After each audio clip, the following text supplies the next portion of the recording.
બાપુનગર વિસ્તારમાં આવેલી એક જનરલ હોસ્પિટલ એક ગંભીર વિવાદમાં આવી છે। અહીં એક કેન્સર પીડિત દર્દીએ આઈસીયુમાંથી બહાર આવીને 5મા માળેથી ઝંપલાવવાનો પ્રયાસ કર્યો હતો। હાલ દર્દીની હાલત ગંભીર છે અને તેને તાત્કાલિક વેન્ટિલેટર ઉપર રાખવામાં આવ્યા છે તેમજ બીજી હોસ્પિટલમાં ખસેડવામાં આવ્યા છે। આ ઘટના બાદ દર્દીના સગા સંબંધીઓ દ્વારા નર્સિંગ સ્ટાફ અને ડોક્ટરોની ગંભીર લાપરવાહી અંગે આક્ષેપો કરવામાં આવ્યા। સગાઓનું કહેવું છે કે દર્દી પર આત્મહત્યાનો જોખ હોવા છતાં પણ કોઈ દેખરેખ રાખવામાં આવી ન હતી। વધુમાં તો પેશન્ટ આઈસીયુમાંથી બહાર નીકળી ગયો અને 5મા માળેથી જમ્પ કર્યો હોવા છતાં પણ નર્સિંગ સ્ટાફને તેની ખબર પણ ન પડી। હદ તો ત્યારે થઈ ગઈ જ્યારે દર્દી નીચે લોહીથી લથપથ હાલતમાં મળ્યો ત્યારે સ્ટાફ દ્વારા સગાઓને કહી દેવામાં આવ્યું કે તમારો પેશન્ટ અહીં નહીં। પ્રશ્ન એ ઉદ્ભવે છે કે જ્યારે આઈસીયુમાં પેશન્ટને 24 કલાક દેખરેખ હેઠળ રાખવામાં આવતો હોય છે ત્યારે તે કેવી રીતે બહાર આવ્યો અને સુરક્ષા વ્યવસ્થા હોવા છતાં પણ 5મા માળેથી ઝંપલાવવાનો પ્રયાસ કેવી રીતે થઈ ગયો। દર્દીના સગા સંબંધીઓનો તાત્કાલિક તપાસની માંગણી કરી છે। તેમનું કહેવું છે જો નર્સિંગ સ્ટાફ અને ડોક્ટરોની બેદરકારી બહાર આવશે તો તેમની સામે કાયદેસરની કાર્યવાહી થવી જોઈએ। હાલમાં આ ઘટના સમગ્ર હોસ્પિટલમાં સંચાલન પર સવાલો ઊભા કરી રહી છે। જો કે આ મામલે નિષ્પક્ષ તપાસ થશે તો જ સાચી હકીકત બહાર આવશે। નમસ્કાર દર્શક મિત્રો, ન્યૂઝ પર ઇન્ડિયામાં આપનું સ્વાગત છે। અમદાવાદના બાપુનગર વિસ્તારમાં આવેલી જનરલ હોસ્પિટલમાં ફરીથી એક ડૉક્ટરોની અને નર્સિંગોની લાપરવાહી સામે આવી છે કે આઈસીયુનો પેશન્ટ આઈસીયુ રૂમમાંથી બહાર જઈને નીચે જમ્પ લગાવી દે છે। ત્યારબાદ તેની અત્યારે હાલમાં એ પેશન્ટને અત્યારે હાલમાં આઈસીયુમાં રાખવામાં આવ્યો છે અને તેની કન્ડિશન જે છે એ ખૂબ જ અત્યારે હાલમાં કન્ડિશન નથી સારી અને તે પેશન્ટ ખૂબ જ સિરિયસ છે। જો કે તેને વેન્ટિલેટર ઉપર અત્યારે હાલમાં અહીંયા રાખવામાં આવ્યું છે અને જ્યારે ડૉક્ટરોથી અમે વાતચીત કરી તો તેમણે એમ કીધું અત્યારે અમે અમારી બીજી હોસ્પિટલમાં અહીંથી તેને શિફ્ટ કરી રહ્યા છે। જો કે તેમના સગા તેમનો જે વ્યક્તિ જે ઉપરથી સુસાઇડ કરવાનો પ્રયત્ન કર્યો તેમનો બાળક અમારી સાથે અત્યારે હાલમાં જોડાયો છે। અમે એમની સાથે વાતચીત કરીશું કે શું બીમારી હતી ને કેટલા સમયથી અહીંયા આ પેશન્ટ એડમિટ હતો। ભાઈ આપનું નામ અને પરિચય? મારું લાભકુમાર નામ છે, મારા પપ્પા હતા એ વિઠ્ઠલભાઈ નામ છે એમનું। ને શું અઠવાડિયા 8 દિવસથી દાખલ હતા અહીંયા, બ્લડ કેન્સરની અસર આવી હતી એવું છે તો એટલે શું એના માટે અહીંયા દાખલ કર્યા હતા। રિકવરી કમ્પ્લીટ આમ આવી જ ગઈ હતી કે 1-2 દિવસમાં આઈસીયુમાંથી કાઢી જ લેતો બહાર। રાત્રે અચાનક આ કિસ્સો બની ગયો નીચે વાગ્યાની આસપાસ આ કિસ્સો બન્યો હશે? એ 5 વાગ્યાની આસપાસ પર 4:30-5 વાગ્યાની આસપાસ એવું કંઈક છે। પરફેક્ટ ટાઈમ મને નહીં ખબર। તમને ક્યારે ખબર પડી? મને 5:15 ખબર પડી આ વસ્તુ। એના પછી અમે ગોત્યું, અંદર જઈને મેં જોયું, ઉપરથી જોયું પાછળના રસ્તેથી તો નીચે પડ્યા હતા તો અમે 2-4 જણ આવ્યા ને પછી ઉચકીને લઈ ગયા ઇમરજન્સી વોર્ડમાં। ત્યાંથી પછી પાછું ઉપર દાખલ કર્યા આઈસીયુમાં, ત્યાં લઈ ગયા છે ને અત્યારે એમની કન્ડિશન બહુ ખરાબ છે, વેન્ટિલેટર ઉપર રાખેલું છે। હવે આ લોકો કહે છે સીટી સ્કેન કરાવવું પડશે, આ લોકો જોડે મશીનરીનું કંઈક પ્રોબ્લેમ છે તો એ બીજા હોસ્પિટલમાં લઈ જવાની વાત કરે છે। એટલે ડૉક્ટર દ્વારા એવું કહેવામાં આવ્યું બીજા હોસ્પિટલમાં લઈ જવા પડશે।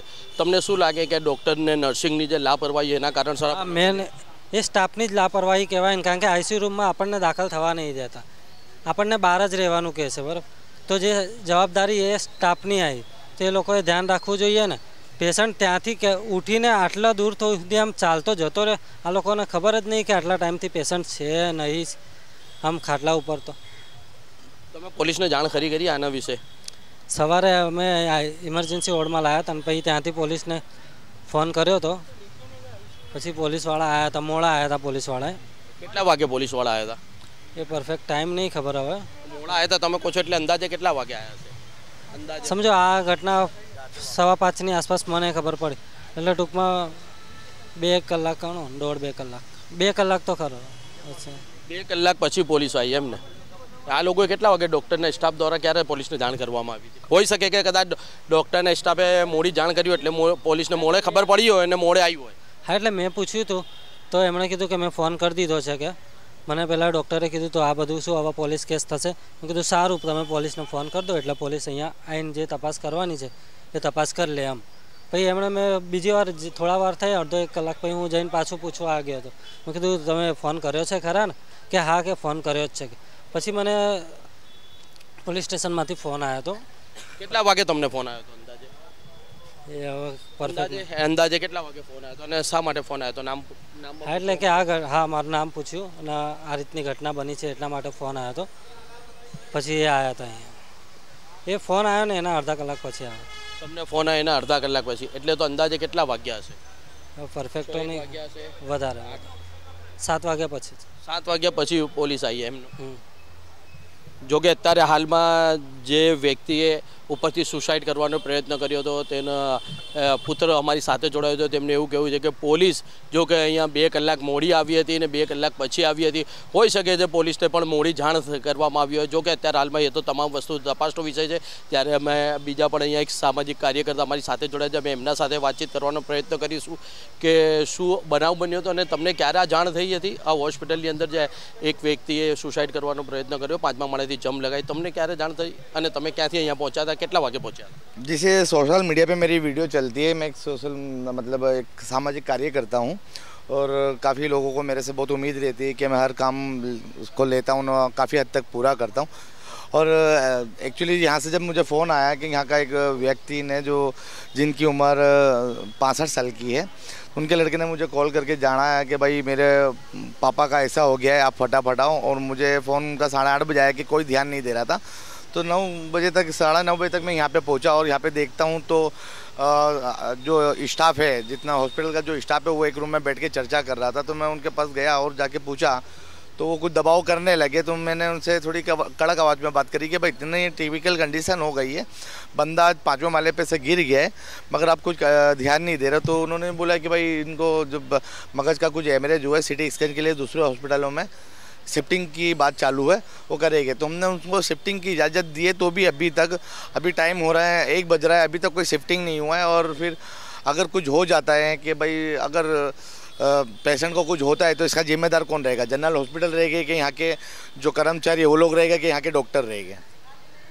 तो 5મા માળેથી આઈસીયુનો પેશન્ટ એક આઈસીયુ રૂમમાંથી બહાર આવી ગયો અને જમ્પ લગાવી દો, તો શું લાગે દવાખાનાની લાપરવાહી, નર્સિંગ स्टाफ ने डॉक्टर स्टाफ ने लापरवाही जी ये पूरी जो यहाँ के जो नर्सिंग स्टाफ और जो डॉक्टर स्टाफ है कि भाई सिक्योरिटी, अब अगर एक पेशेंट आईसीयू में एडमिट होता है और वो आईसीयू में से निकल कर 100-200 फुट चल कर एक जंप लेता है तो मैं ये बेदरकारी चाहूँगा कि भाई ये बेदरकारी जो भी है यहाँ के सिक्योरिटी लोगों की है, यहाँ की नर्सिंग लोगों की है और यहाँ के डॉक्टर लोगों की है. जो ये लापरवाही है, जो जनरल हॉस्पिटल में लापरवाही है कि भाई एक पेशेंट अगर सीट पे से गायब होता है तो उसको 1 कलाक के बाद देखा जाता है और उनके रिश्तेदारों को इन्फॉर्म करा जाता है कि भाई आपका पेशेंट बेड पे नहीं है तो कहाँ है.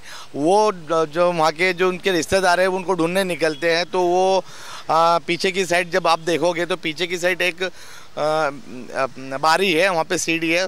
तो यहाँ उनके जो रिश्तेदार हैं उन्होंने वो पेशेंट को ढूंढा है और उनके साथ सिर्फ एक ही गार्ड था ऊपर और उनको वहाँ पर उनके पापा गिरे हुए दिखाई दे. तो उन्होंने फटाफट इन्फॉर्म करा तो लोग ने उठाकर फिर वापस से आईसीयू में एडमिट करा. मगर ये लोग बता के मतलब जो हॉस्पिटल के अधिकारी वो लोग बता के हट गए थे आपके पापा बेड पे नहीं है, मगर इन लोगों ने ढूंढने की कोशिश नहीं करी है. यानी उनको खाली देखा कि इनके पापा हॉस्पिटल, यानी जो दर्दी है वो बेड पे नहीं था, बस पेशेंट को यानी पेशेंट के रिश्तेदारों को खाली के ना साथ उन्होंने ढूंढने की कोशिश नहीं की. तो ढूंढा किसने? ढूंढना पेशेंट के जो रिश्तेदार है, उनका जो लड़का है, उन्होंने ही ढूंढा है और उन्होंने बताया कि भाई मेरे पापा यहाँ पड़े हुए. तो इमरजेंसी में फिर वो लोग आए ना फटाफट उठा के, और उनका मतलब 1 ही 2 लोग ही आए थे, पूरा स्टाफ भी नहीं आया था. मगर वो पेशेंट ऊपर से गिर गया तो भी उन लोगों ने इतना सीरियस नहीं लिया. मतलब जनरल हॉस्पिटल में इंसान की जान की कीमत कुछ नहीं है. मुझे लगता है कि इंसान की जान की कीमत यहाँ पे 0 है.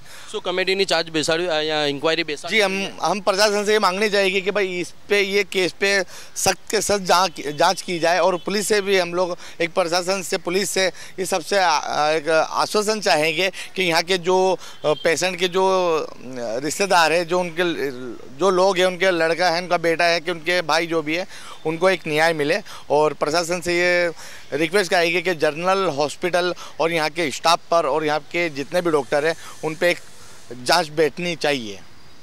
જેમ કે વારંવાર અમુક હોસ્પિટલો ચર્ચામાં આવતી હોય છે, એનું કારણ મુખ્ય એક જ હોય છે કે ઘણી જગ્યાઓ પર જ્યારે ઇમરજન્સી હોય છે ત્યાં ઇમરજન્સીમાં પેશન્ટોને તેમના રિશ્તેદારો દ્વારા લઈને આવવામાં આવતા હોય છે, પણ ક્યાંય ને ક્યાંય સ્ટાફ ઊંઘમાં હોય છે અને સૂતા કરતા હોય છે ત્યારે એ પેશન્ટ ઉપર પણ ધ્યાન નથી આપતો. તો અહીંયા જે અત્યારે હાલમાં જે બાપુનગર વાલી આ જે હોસ્પિટલ છે ત્યાં આવો જ એક બનાવ બન્યો છે કે જ્યાં ડૉક્ટર અને નર્સિંગની લાપરવાહીના કારણે એક પેશન્ટ આઈસીયુ રૂમમાંથી બહાર જતો રહે છે અને 5મા માળેથી જમ્પ લગાવી દે છે અને ત્યારબાદ તેમને પણ ખબર નથી હોતી કે આ પેશન્ટ ગયો ક્યાં।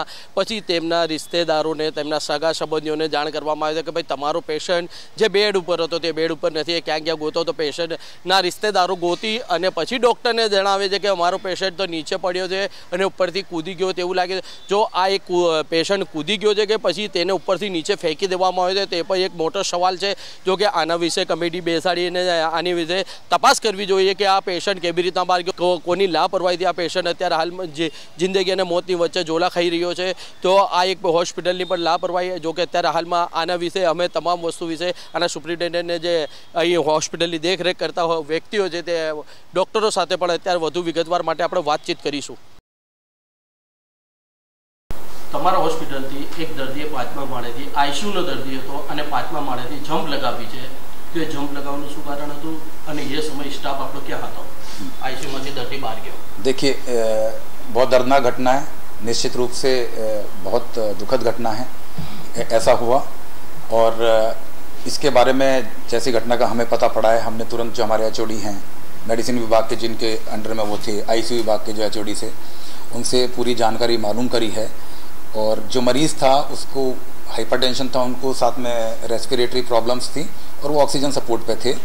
2:30-3 बजे के आसपास जैसा उन्होंने बताया उनको कुछ प्रॉब्लम भी हुई थी, तो उनके घर वालों को भी बुलाया गया था। और उसके बाद ये 5-5:30 बजे जो घटना हुई है इसके बारे में मैं कमेटी बना रहा हूँ, कमेटी जांच करेगी। कमेटी की जांच के बाद जो भी इसमें कार्रवाई होगी वो निश्चित रूप से पूरी कार्रवाई की जाएगी। और अभी पेशेंट की स्थिति गंभीर है और पेशेंट को जो हमारे टाई अप हॉस्पिटल होते हैं जहाँ पर न्यूरो सर्जरी सभी की व्यवस्था होती है, आईसीयू और एम्बुलेंस में हमारे डॉक्टर्स ने एडवाइस किया है कि इनको हम वहाँ शिफ्ट करें। तो अगर घर वाले तैयार हो जाते हैं तो उनकी शिफ्टिंग की प्रक्रिया की जाएगी। और इस बारे में निश्चित रूप से इसका क्या कारण रहा, कैसे रहा, कमेटी इसकी पूरी जांच करेगी, विस्तृत जांच करेगी और उसके बाद जो भी निर्णय होगा और उसके बाद जो भी डिसीजंस लिए जाएंगे वो उसी प्रकार से लिए जाएंगे। आईसीयू આપણો કયા ફ્લોર ઉપર છે અને કયા ફ્લોર ઉપરથી આ પેશન્ટને જમ્પ લગાવ્યો? नहीं, ये तो देखिए जांच का विषय, ये अभी आईसीयू हमारा 5th फ्लोर पे है। आप लोग जाके भी आए हैं वहाँ पर? हाँ, आप लोग जाके आए हैं वहाँ पर, आपको पता है आईसीयू 5th फ्लोर पे है और ये आईसीयू मरीजों को बहुत लंबे समय तक सेवा दे रहा है। और ये घटना पहली बार हुई है मेरे कार्यकाल में, मैंने पहली बार सुनी है ये घटना। सीसीटीवी हमारे 5th फ्लोर पे सीसीटीवी भी है पीछे और हमारे आईसीयू में भी जहाँ नर्सिंग स्टाफ बैठता है वहाँ भी सीसीटीवी है।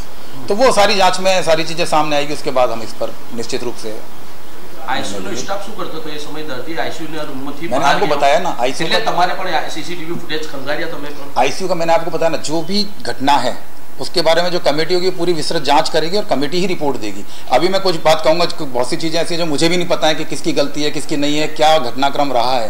तो वो निश्चित रूप से जो जांच के बाद जो भी घटनाक्रम सामने आएगा उसी के हिसाब से कार्रवाई होगी। પાંચમા માળેથી પેશન્ટ ને જબ લગાવી એની પોલીસને જાણ કરી ખરી હોસ્પિટલ તરફ? पुलिस को ऑलरेडी सूचना दे दी गई है। કેટલા વાગે પોલીસને જાણ કરી અને કેટલા વાગે પેશન્ટ ઉપરથી જમ્પ લગાવ્યો છે?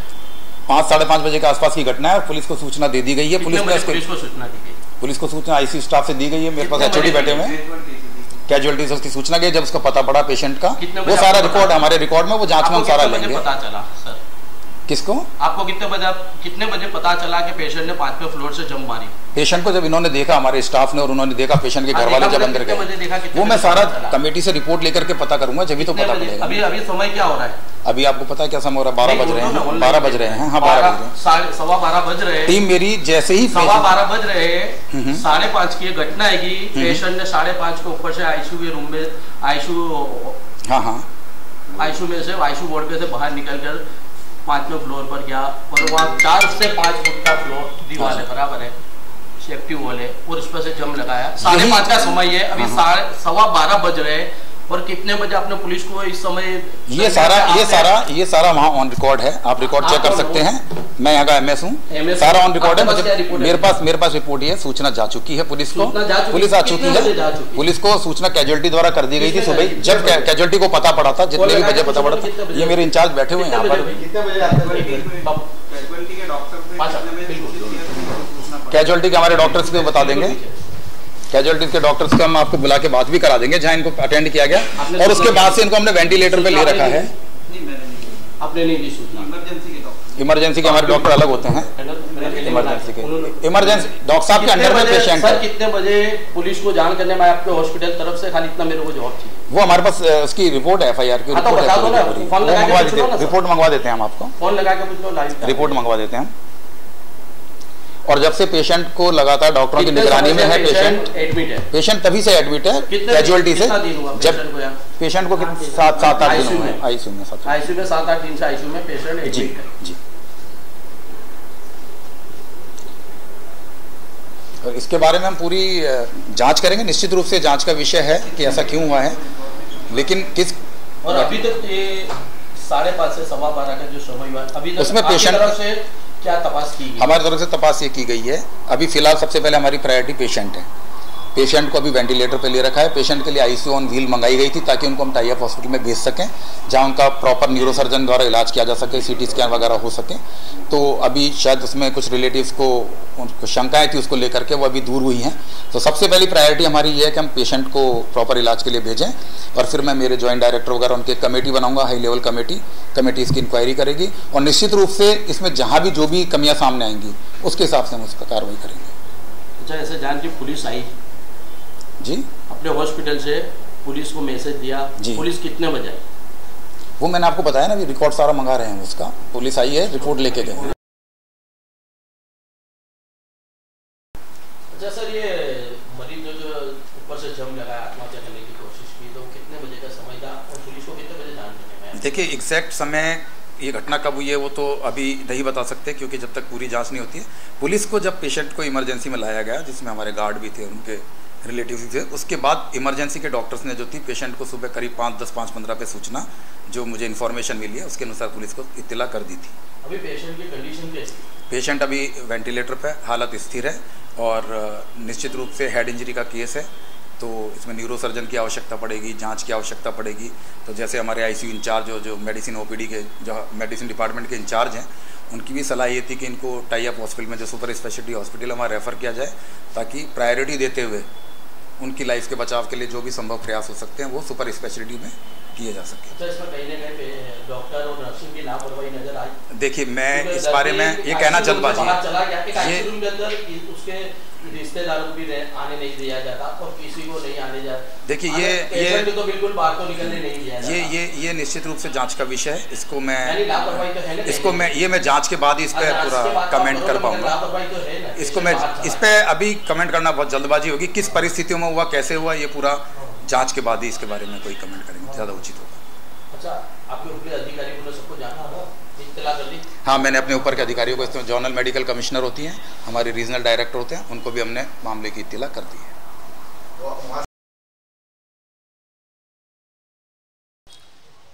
જેમ કે અત્યારે અમે ઉપર જઈને ડૉક્ટર સુપ્રિન્ટેન્ડન્ટ થी અને ડૉક્ટર જે મેનેજમેન્ટ કરી રહ્યા છે તેમનાથી વાતચીત કરી, તો તેમણે એવું અમને કહેવામાં આવ્યું મીડિયાના અમારા માધ્યમથી કે તમામ વસ્તુની અમે કમિટી બેસાડીને ચાર્જ કરી તપાસીશું કે આમાં કોનો વાંક છે અને નર્સિંગ સ્ટાફનો આમાં શું કરી રહ્યો હતો અને ડૉક્ટર સ્ટાફ આમાં શું કરી રહ્યું હતું। એક પેશન્ટ જે આઈસીયુ રૂમમાંથી બહાર નીકળી અને સુસાઇડ કરે છે, તે તમામ વિગતવાર માટે અત્યારે હાલમાં અમને ડૉક્ટરે આશ્વાસન આપ્યું છે અને સગા સંબંધીઓને પણ આશ્વાસન આપ્યું છે અને અમને જણાવ્યું છે કે આના વિશે અમે કમિટી બેસાડીને તપાસ કરીશું કે પેશન્ટ આઈસીયુ રૂમમાંથી કેવી રીતના બહાર ગયો અને કેવી રીતના જમ્પ લગાવ્યું, એ તમામ વિગતો અમે તપાસીશું। અને અમે પોલીસને જો કે 20 જ મિનિટમાં અમે પોલીસને કોલ પણ કરી દીધો હતો અને પોલીસ તદ્દન તાત્કાલિક ઘટના સ્થળ પર દોડી આવી હતી, પણ અહીંયા સગા સંબંધીઓના તો આક્ષેપ છે કે પોલીસ 2 કલાક મોડી આવી હતી।